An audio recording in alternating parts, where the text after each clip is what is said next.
Beer ఫ్యాక్టరీలకు మాత్రం నీళ్లు ఆగద్దు, ఫుల్గా నీళ్లు ఇవ్వండి, బీర్ ఫ్యాక్టరీలు మంచిగా చూసుకోండి అని చెప్తుండ్రు. మరి రైతులను కూడా పట్టించుకోవాలి. బీర్ ఫ్యాక్టరీలు మంచిగానే చూసుకుంటుండ్రు, మరి మా రైతుల పరిస్థితి ఏంటి? కేసీఆర్ గారు ఉన్నప్పుడు ఎప్పుడు క్రాప్ హాలిడే లేదు, పంట పంటకు నీళ్లు ఇచ్చినాం. కానీ మీకు ఇలా బీర్ ఫ్యాక్టరీల మీద ఉన్న మోజు రైతుల మీద లేదు. బీర్ ఫ్యాక్టరీల మీద ఉన్న ప్రేమ ఇవాళ రైతుల మీద ఈ ప్రభుత్వానికి లేకుండా పోయింది. రైతులంటే చిన్న చూపు.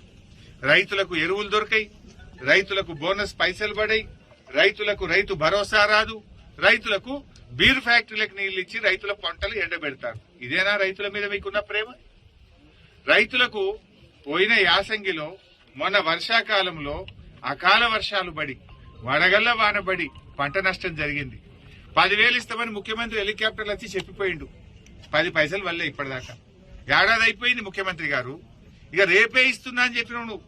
పోయిన యాసంగి రాళ్ల వాన పడ్డ పైసలు, పోయిన యాసంగిలో అకాల వర్షాల వల్ల పడ్డ పైసలు గాని, మొన్న వచ్చిన తుఫాన్లో జరిగిన నష్టానికి అటు వరి చేన్లు గాని, పండ్ల తోటలు గాని, ఇతర పంటలు నష్టపోయిన రైతులకు ఒక్క పైసా కూడా ఈ ప్రభుత్వం సాయం చేయలేదు.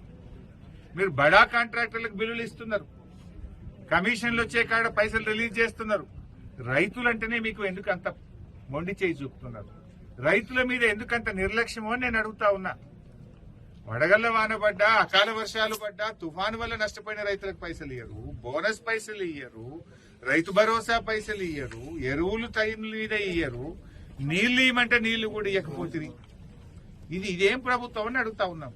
అంటే రైతులను ఎందుకు ఇంత ఉసురు పోసుకుంటున్నారు? మాటల్లోనేమో రైతుల ప్రభుత్వం, చేతల్లోనేమో వ్యాపారవేత్తల మీద ప్రేమ మీకు, బీర్ కంపెనీల మీద ప్రేమ మీకు.